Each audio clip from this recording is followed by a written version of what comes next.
இந்த இடத்துல என்ன சொல்லியிருக்கிறாங்க? விடியற் காலத்து வெளுப்பை போல. அந்த வசனத்து மேலே அப்படி கை வச்சுக்கோங்க. அந்த வசனத்து மேலே கை வைத்து, ஆண்டவரே இந்த வாக்கு தத்தத்தை நான் சுதந்தரித்துக் கொள்கிறேன். சொல்லுங்க, இந்த வாக்கு தத்தத்தை சுதந்தரித்துக் கொள்கிறேன். இந்த சுக வாழ்வை நான் எடுத்துக்கொள்கிறேன். இந்த சுக வாழ்வு எனக்கு உண்டாவதாக இயேசுவின் நாமத்தினாலே. ஆண்டவரே, விடியற் காலத்து வெளுப்பை போல என் வெளிச்சம் உதிப்பதாக இயேசுவின் நாமத்தினாலே. ஆண்டவரே, நீதி முன்பாக செல்லுவதாக. இயேசு கிறிஸ்துவே, உம்முடைய நீதி எனக்கு முன்பாக செல்லுவதாக சொல்லுங்க. கர்த்தருடைய மகிமை என்னை பின்னாலே காப்பதாக. நான் எங்கு சென்றாலும் வந்தாலும் எதை செய்தாலும் இயேசுடைய மகிமை எனக்கு பின்னால் இருந்து என்னை காத்துக்கொள்வதாக இயேசு கிறிஸ்துவின் நாமத்தில். ஆமேன், ஆமேன். அல்லேலூயா. அப்போ இங்கே ஆண்டவர் இதெல்லாம் சொல்லியிருக்கிறாரு. நம்முடைய சுக வாழ்வை துளிர்க்க செய்வார். நம்முடைய வாழ்க்கையை துளிர்க்கவும் செழிக்கவும் செய்ய ஆசைப்படுகிற தேவனை நம்ம ஆராதிக்கிறோம். சரி, இப்போ இதுக்கு முன்னாடி ஒரு வசனம், இதுக்கு முன்னாடி இந்த ஃபர்ஸ்ட் வார்த்தை என்ன? அப்பொழுது. என்னது? சரி, அப்பொழுதுனா எப்பொழுது? ஒரு சில கண்டிஷன்ஸ் போட்டிருக்கிறாரு. அந்த கண்டிஷன் என்னங்கிறத பார்த்துடலாமா? 7வது வசனம் வாசிங்க. பசி உள்ளவனுக்கு உன் ஆகாரத்தை பகிர்ந்து கொடுக்கிறதும்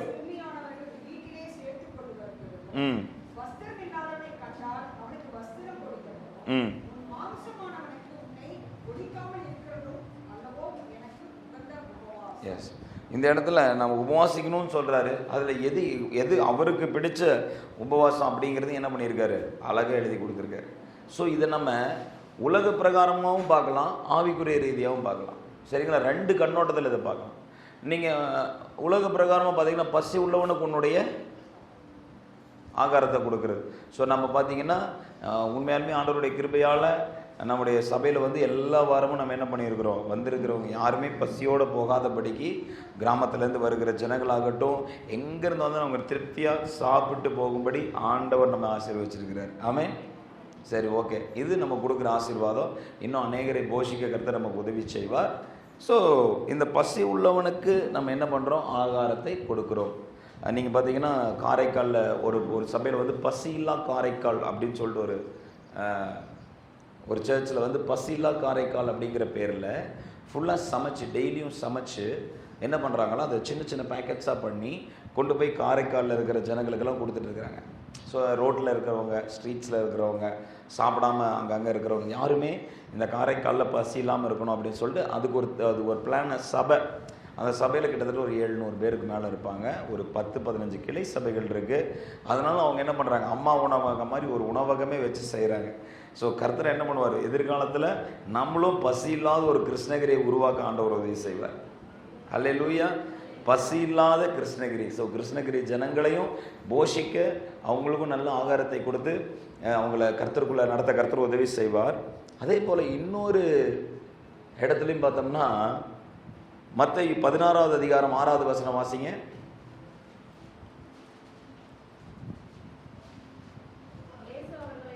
இயேசு அவர்களை நோக்கி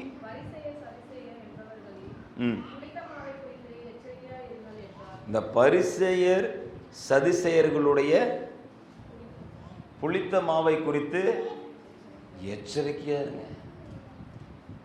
இங்க பேசிட்டே வரும்போது ஆண்டவர் நார்மலா தானே பேசிட்டு இருக்காரு. அதுக்குள்ள இன்னொரு அர்த்தம் இருக்கும். பரிசேயர்கள் சதுசேயர்களுடைய புளித்த மாவை குறித்து எச்சரிக்கையா இருங்கன்னா, அவங்க எதாவது சாப்பாடை பற்றி பேசுகிறாரு அப்படின்னு நினச்சிக்கிட்டாங்க. ஆனால் அவர் எதை பற்றி பேசிகிட்டு இருக்கிறாரு? அவங்களுடைய உபதேசத்தை குறித்து பேசிகிட்டு இருக்கிறார். சில உபதேசங்களை குறித்து ஜாக்கிரதையாக இருங்க. நான் ரொம்ப அதிர்ச்சி ஆகிட்டேன். நான் டிவியில் ஒரு சில காரியங்களை பார்த்துட்டு ரொம்ப நல்ல பிரபலமான ஊழியக்காரங்க அப்படின்னு உலகத்தில் பெயர் பெற்றவங்க கூட சில காரியங்கள் அந்த ஊழியத்தில் தவறாய் நடக்கிற காரியங்களை கேள்விப்படும் பொழுது மிகவும் மனதுக்கு வேதனையாக இருக்கிறது. அதுக்காக நம்ம ஜெபிக்க வேண்டும். அவங்க பலிபீடத்துக்கு கீழேயே அவங்க ப்ரேயர் ரூம் வச்சுருக்கிறாங்களாம். அங்கேயும் சில காரியங்கள் எல்லாம் தேவனுக்கு பிரியமில்லாத காரியங்கள் நடக்கிறது என்பதாக கேள்விப்படுகிறோம். அதை ஜனங்களை என்ன பண்ணுறாங்க? அந்த இதில் பேசும்போது அவங்க ரொம்ப அவங்கள ஈர்க்கிற மாதிரி பேசிடுறாங்க. ஆனால் அவங்களுடைய வாழ்க்கை தேவனை ஈர்க்கிறதா இல்லை. நம்முடைய வாழ்க்கை எப்படி இருக்கணும்? தேவனை ஈர்க்கிறதா இருக்க வேண்டும். ஒரு ஆமென் சொல்லுங்களேன். தேவனுக்கு பிரியமான ஒரு வாழ்க்கை வாழ நம்மை அர்ப்பணிக்க வேண்டும். சரி, இந்த இடத்துல சரியான உபதேசம், அதான் சொல்றேன். சரியான உபதேசம் என்றால் என்ன? பைபிளில் இருக்கிறது அப்படியே பேசுறது மட்டும் கிடையாது. பைபிளில் இருக்கிற சத்தியத்துக்கு தகுந்த மாதிரி நம்ம வாழ்க்கையை மாற்றிக்கொள்கிறது. ஆமென். அநேக வேளைகளிலே ஆவிக்குரிய போராட்டங்கள் வரும் பொழுது நான் வசனங்களை அடிக்கடி அப்படியே நினைவு கூர்ந்துக்கிட்டே இருப்பேன். இந்த வசனத்தின்படி இது செய்கிறேன், இந்த வசனத்தின்படி இது நடக்கட்டும், இந்த வசனத்தின்படி இது, இந்த வசனத்தின்படி இந்த காரியம் அப்படின்னு சொல்லும் பொழுது பிசாசு அப்படியே உடஞ்சு விழுவான். சாத்தான் தோத்து போற ஒரே இடம் தேவனுடைய வசனத்தை. தேவனுடைய வசனத்தின்படி செய்கிறவர்கள் நாம் எப்படி இருக்கும்? தேவனுடைய வசனத்தின்படி செய்கிறோம். ஒரே ஒரு வசனத்தில் முடிச்சிட்டார். கர்த்தருடைய வேதத்தில் இரவும் பகலும் தியானமாக இருக்கிறவன், அதில் வச்சாரு செக்க. அப்போ நைட்டும் பகலும் தியானமாக இருந்தால் நீ ஆசீர்வதிக்கப்பட்டவன், நீ பாக்கியவான், உன் வழிகள் எல்லாம் நான் வாய்க்கும்படி செய்வேன். அப்போ தப்பான ஒரு உபதேசம் நம்ம இருதயத்துக்குள்ளே வந்துருச்சுன்னா நம்ம வாழ்க்கை போகிற தப்பாயிருங்க. தப்பான நம்ம காதுக்குள்ளே போனீங்க. எதை கேட்குறீங்களோ அதை குறித்து ஜாக்கிரதையாக இருக்கணும்னு சொல்லியிருக்கிறாங்க. எதை கேட்டுக்கிட்டே இருக்கிறோம்? இந்த உலக பிரகாரமானதை நிறைய கேட்டோம்னா உலகம் உள்ள பூந்து குப்பை தொட்டி மாதிரி ஆயிரும் நம்முடைய மனசு.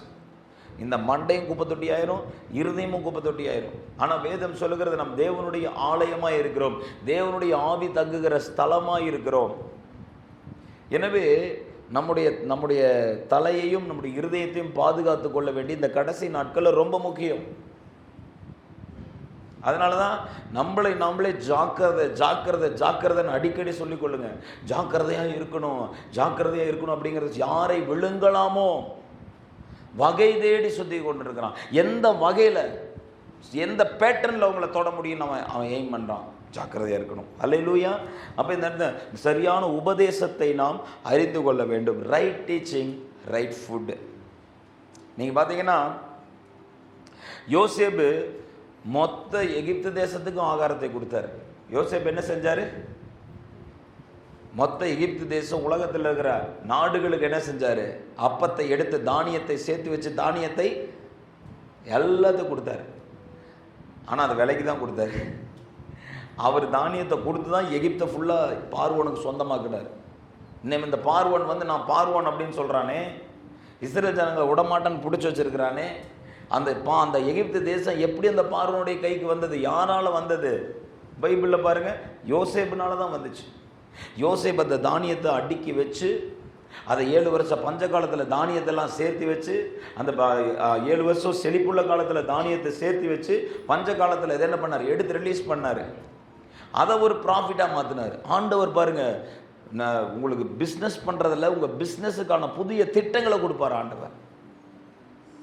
உங்கள் காரியங்களை, உங்கள் வேலைகளை செய்கிறதுக்கு ஆண்டவர் எனக்கு அந்த திட்டத்தை நீங்கள் வெளிப்படுத்துங்கன்னு சொல்லுங்கள். ஆண்டவர் ஒரு திட்டத்தை வெளிப்படுத்துவார்.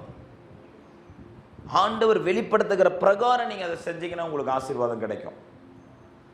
தேவரீர் எனக்கு வெளிப்படுத்தலையே, நீங்கள் ஜெபிக்கணும், ஜெபத்தில் வளரணும்.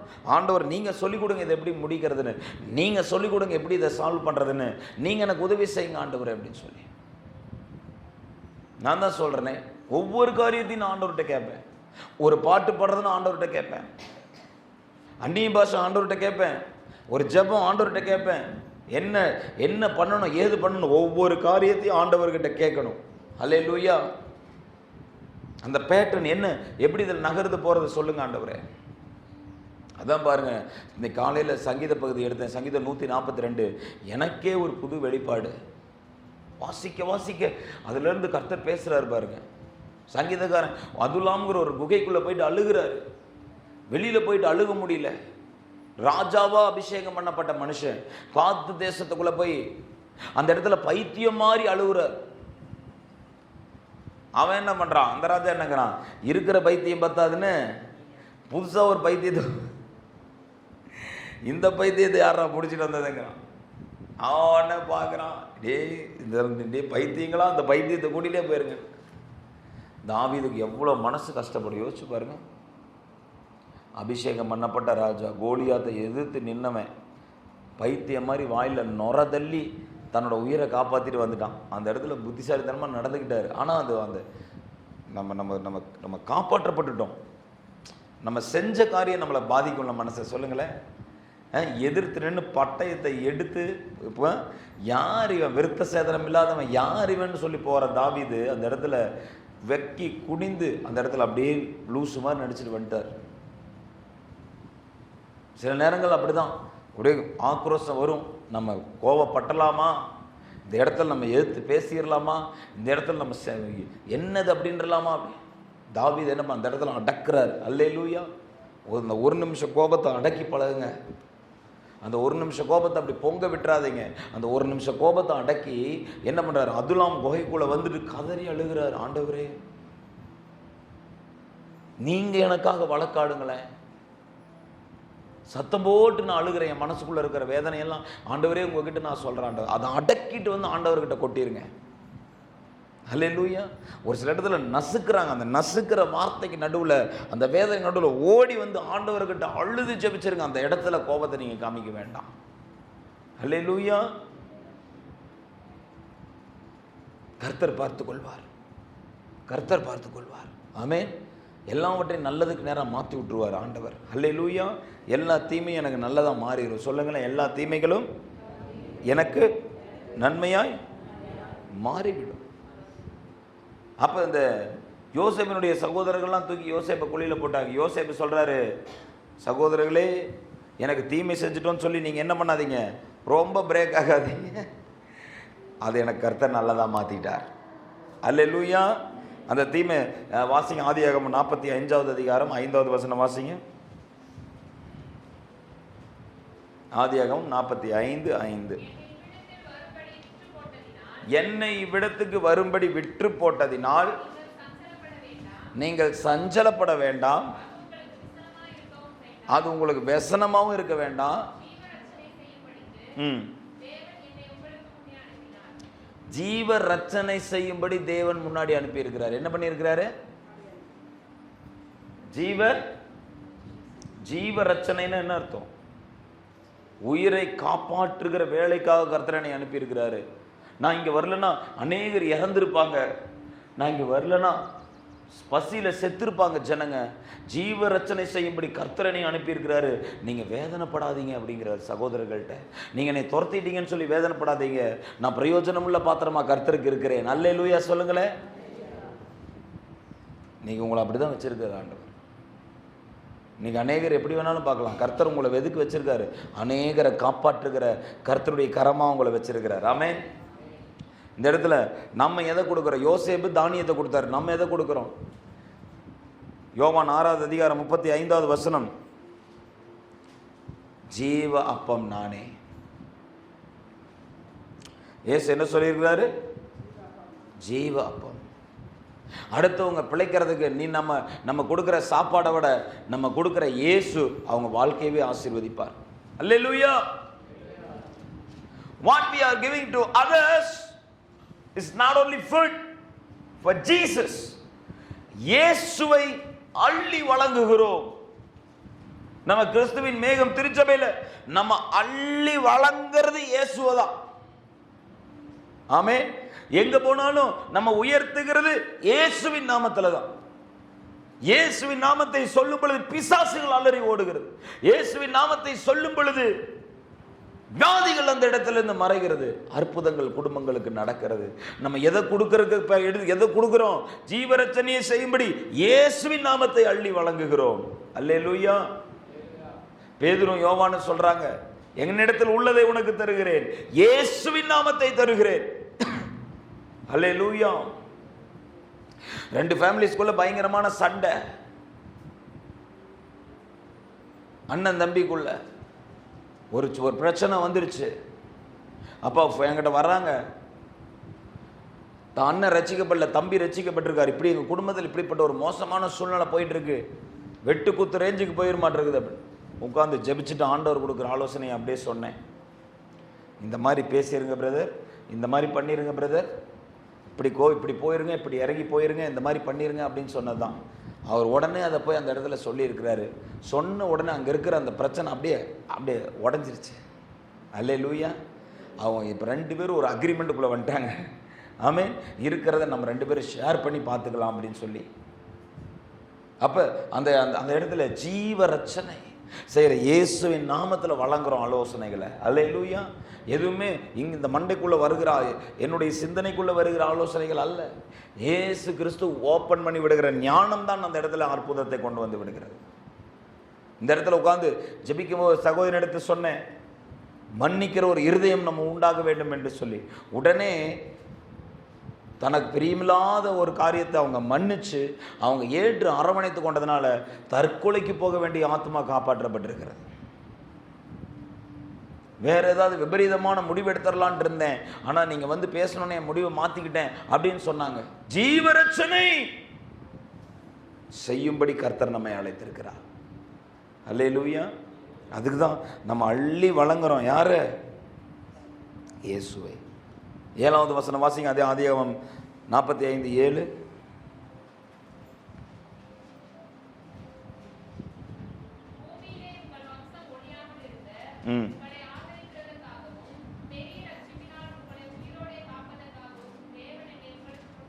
தேவன் எங்களை உங்களுக்கு முன்னே அனுப்பி இருக்கிறார். ஜனங்களை காப்பாத்துறதுக்காக. அந்த காப்பாற்றுற வேலையை தான் நம்ம செய்கிறோம். அதுக்கு தான் ப்ரேயர் குரூப்பை ஸ்டார்ட் பண்ணுங்கன்னு சொல்கிறேன். எதுக்காக நம்ம இந்த ரெப்ளிகேஷன், எதுக்காக இந்த ப்ரேயர் குரூப்ஸ்லாம் நம்ம ஸ்டார்ட் பண்ணுறோம், எதுக்காக இந்த மெனக்கடுறோம்? வேலைக்குள்ள ஜனங்களை கொண்டு வரணும். அல்லேலூயா. எனக்கு தேவை அந்த டீச்சிங்ஸ், எனக்கு தேவை சரியான உபதேசம், சரியான உணவு, சரி ஆரோக்கியமான உணவு. அந்த ஆரோக்கியமான உணவு நமக்குள்ளே இருந்தால் ஆட்டோமேட்டிக்காக உடம்புக்குள்ள தெம்பு சத்துவம் வந்துடும். அல்லேலூயா. The healthy feeding. நம்ம இங்கே பார்க்குறோம். 1 தீமோத்தி 3வது அதிகாரம் 15 எடுத்து வாசிங்கம்மா. 1 தீமோத்தி 3:15, 16, 17. கிறிஸ்து இயேசுவை பற்றும் விசுவாசத்தினாலே உன்னை ரட்சிப்புக்கேற்ற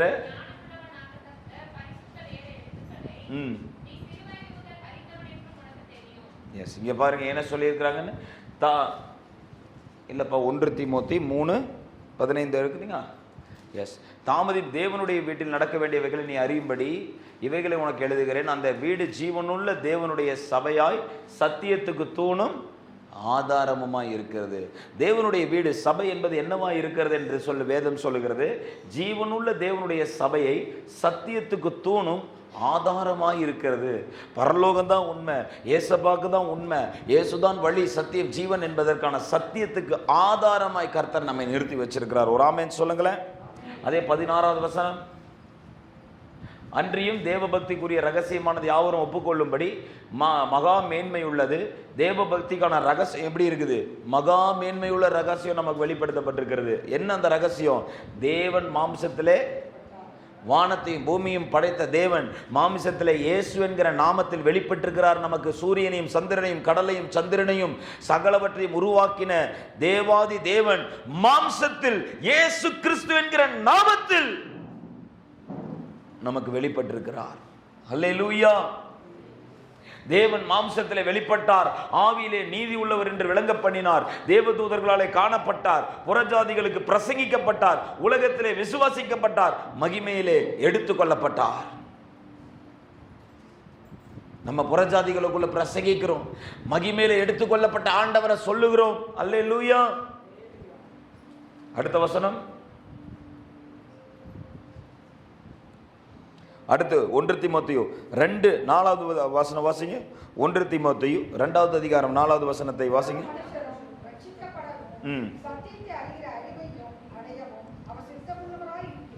எல்லா மனுஷரும் ரட்சிக்கப்படணும். பிதாவுடைய எண்ணம் என்னவா இருக்கிறது? ஒரு சிலர் தான் அப்படி நம்ம அது ஒரு பக்கம் இருந்தாலும் ஜெனரலா பிதாவுடைய இருதயம் என்ன நினைக்குது? எல்லாரும் ரட்சிக்கப்பட்டு சத்தியத்தை அறிகிற அறிவுக்குள்ள, எல்லாரும் அறிவுக்குள்ள வரணும், உண்மையை தெரிஞ்சுக்கணும்னு அவர் விரும்புறாரு. நம்ம அவர் இடத்துல வரும்போது உண்மையை விளக்கி சொல்றாரு. நான் சத்தியத்தை சொல்றேன், நான் விளக்கி சொல்றேன். இயேசுவின் இடத்துல வர விருப்பம் இல்லாம அவங்க போகும் பொழுது எப்படி அவங்க சத்தியத்தை அறிந்து கொள்ள முடியும்? இயேசுவின் இடத்துல வந்தாவே பயந்துடுறாங்க. ஐயோ இப்படி ஆயிருமா அப்படி ஆயிருமா. இல்ல, அவர் வந்தா நமக்கு தெளிவு கொடுப்பாரு, புத்தியை தெளிவு பண்ணுவார், புத்தி கிளியர் ஆகும். எது சத்தியங்கிறத இயேசு நமக்கு ஆணித்தனமா சொல்லுவார். பைபிள் இருக்கு அநேக திருஷ்டாங்கங்களினாலே. அப்படின்னா என்ன? அவரே காமிப்பார் நான் ஒரு உயிரோட இருக்கிறவர் அப்படிங்கிறத. இந்த வேத எழுத்துக்களை நம்ம பேசினாவே இந்த வேத எழுத்துக்களை பிரசங்கிச்சாவே ஆண்டவர் உறுதிப்படுத்துவார். அதான் சொல்லியிருக்காரு, நான் அற்புதங்களையும் அதிசயங்களையும் செய்து என் வசனத்தை உறுதிப்படுத்துவேன்னு சொல்லியிருக்கிறார். ஆண்டவர் என்ன பண்ணுவாரு? தன்னுடைய அற்புத கரத்தை நீட்டுவார். நாம வேதத்துல தியானமா இருந்தால். அல்லேலூயா. உட்காருங்க, இங்கே உட்காருங்க, இங்கே உட்காருங்க, உட்காருங்க.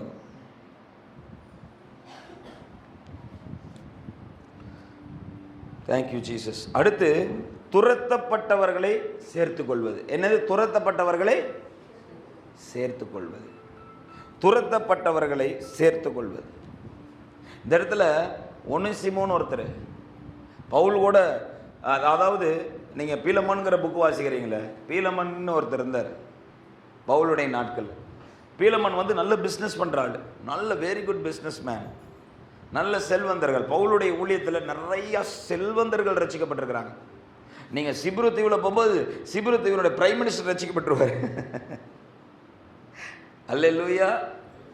அவர் நிறைய பெரிய பெரிய கைங்களெல்லாம் அசைச்சிருவார் பவுல்.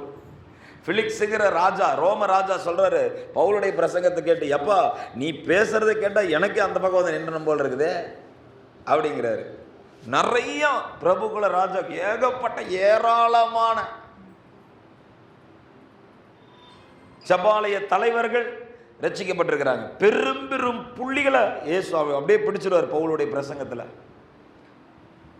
இந்த இடத்துல அநேக ஏழை ஜனங்க, எளிய ஜனங்க எல்லாரையும் பவுல் அரவணைப்பார், நேசிப்பார், உயிரே கொடுப்பார். அப்ப இந்த ஒனேசிமோ என்ன பண்ணியிருக்கார்? இந்த பீலமன்ட்ட ரட்சிக்கப்படாத ஒனேசிமோ பீலமன்ட்ட இங்கிருந்து வேலை செஞ்சுட்டு, அதாவது யூரோப்பியன் கண்ட்ரி இருந்துட்டு, பீலமன்ட் இருந்துட்டு கொஞ்சம் காசு அடிச்சுட்டு நேரம் எங்கே பண்ணிட்டார்? ரோமுக்கு ஓடி போய் அங்கே தொழில் பண்ணிட்டார்.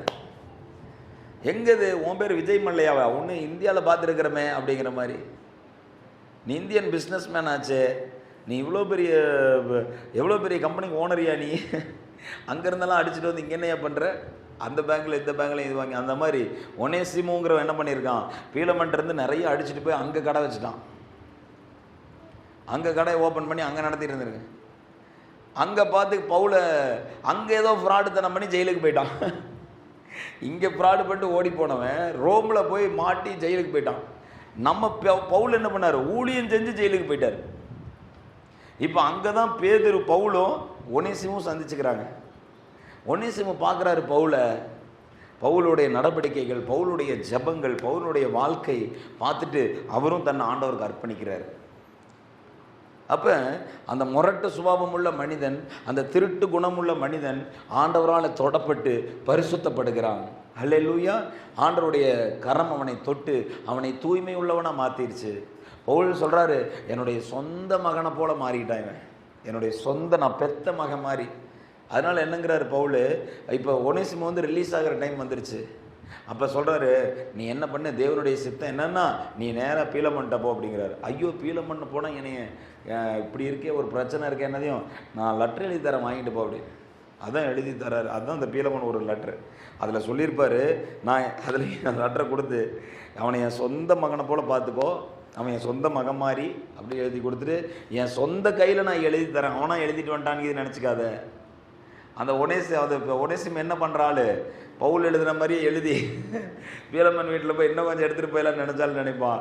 அதனால் இங்கே பாருப்பா, என் சொந்த கையில் நான் எழுதி தரேன், நல்லா அவன் சூப்பராகிட்டான். ஸோ வந்து என்னென்னா, என்னுடைய அவன் ஏதாவது எடுத்துகிட்டு போனான்னு அதை என் கணக்கில் சேர்த்திக்கோ, நான் அவனுக்கு உறுதிமொழி கொடுக்குறேன், அவனோட இதெல்லாம் நான் பார்த்துக்கிறேன் அப்படின்னு சொல்லி. இப்படி என்ன பண்ணுறாங்க? துரத்தப்பட்டவர்களை சேர்த்து கொள்ளுதல். அல்லேலூயா.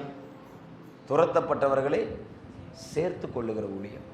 ஒருத்தங்க ஒரு தப்பு பண்ணிட்டாங்கிறதுக்காக அவங்கள நிரந்தரமாக பலிகடாவாக்கக்கூடாது, போட்டு அவங்கள என்றைக்குமே அப்படி உதாசீனப்படுத்திடக்கூடாது. தவறுகள் நடப்பது மனித இயல்பு,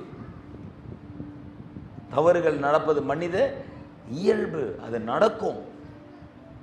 நம்ம மன்னிச்சு அரவணைச்சுக்கிறது தான் கடவுளுடைய குணத்தை வெளிப்படுத்துகிறோன்னு அர்த்தம்.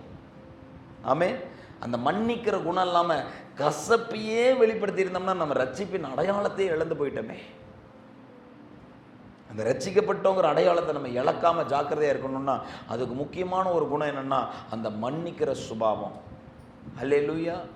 துரத்தப்பட்டவர்களை சேர்த்து கொள்ளுகிற ஒரு சுபாவம் உள்ளவர்களாக இருக்க வேண்டும். வாசிங்க பீலமன் 10வது வசனம் 11வது வசனம்.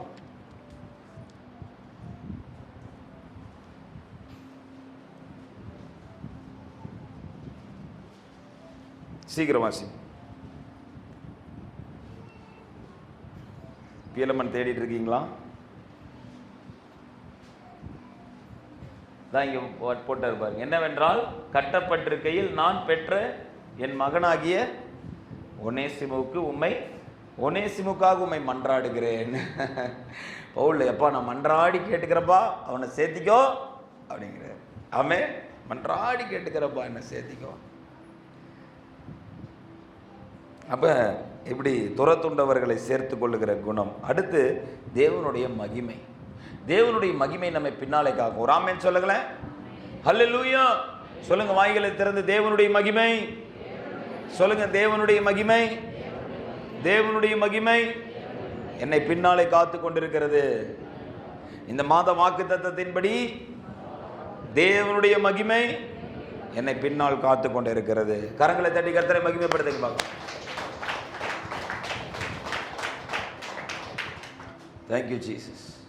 இந்த தேவனுடைய மகிமை என்பது பார்த்தீங்கன்னா, ஆதியாகமத்தில் முதல்ல ஆதாமுக்கு ஏவாளும் என்ன வஸ்திரம் போட்டிருந்தாங்க தெரியுமா? தேவ மகிமையே ஒரு வஸ்திரமா இருந்தது. எப்படி இருந்தது? தேவனுடைய மகிமையே ஒரு வஸ்திரமா இருந்துச்சு. எப்படிப்பட்ட ஒரு வாழ்க்கை அது! அப்படியே அந்த குளோரியஸ், அந்த பவர்ஃபுல்லான ஒரு ட்ரெஸ்ஸு. எங்கே போனால் அப்படியே ஃப்ரெஷ்ஷாக ஒரு பிரைட் லைட் மாதிரி அப்படியே போயிட்டு வந்திருக்க வேண்டிய ஆளுங்க நம்ம.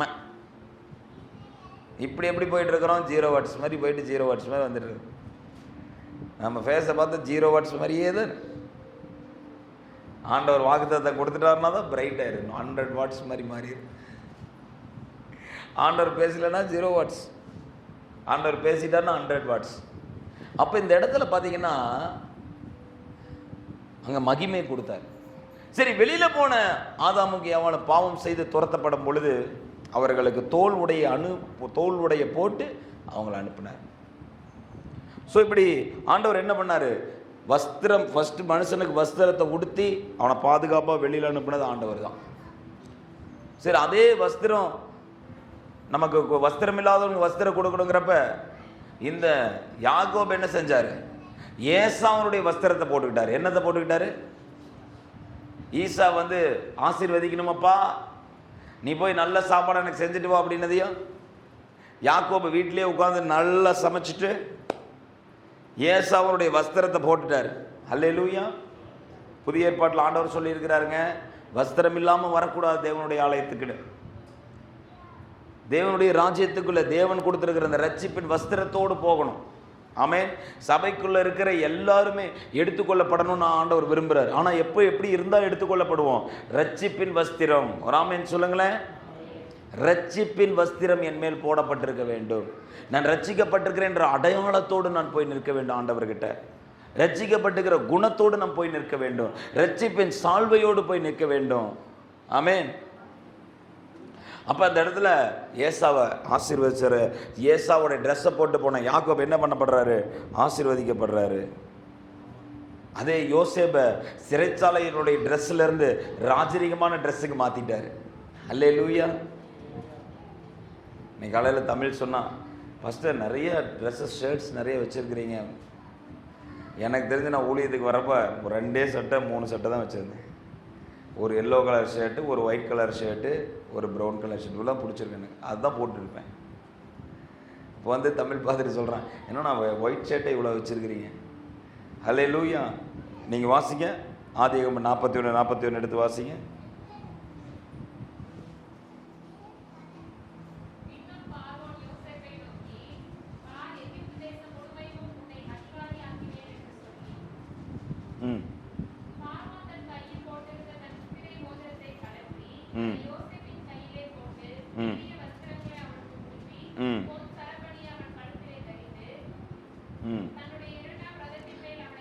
மெல்லிய வஸ்திரத்தை கொடுத்து தூக்கி மேலே உட்கார வச்சாராம். அல்லேலூயா.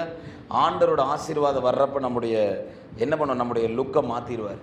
அல்லேலூயா. நம்முடைய சூழ்நிலையை மாற்றிடுவார் ஆண்டவர். ஒரு ஆமென் சொல்லுங்களேன். உங்கள் சூழ்நிலையெல்லாம் மாறிடும். ரட்சிப்பின் வஸ்திரம் வந்து இறங்கணும் நமக்குள்ள. ஆமென். அபிஷேகத்தின் வஸ்திரம்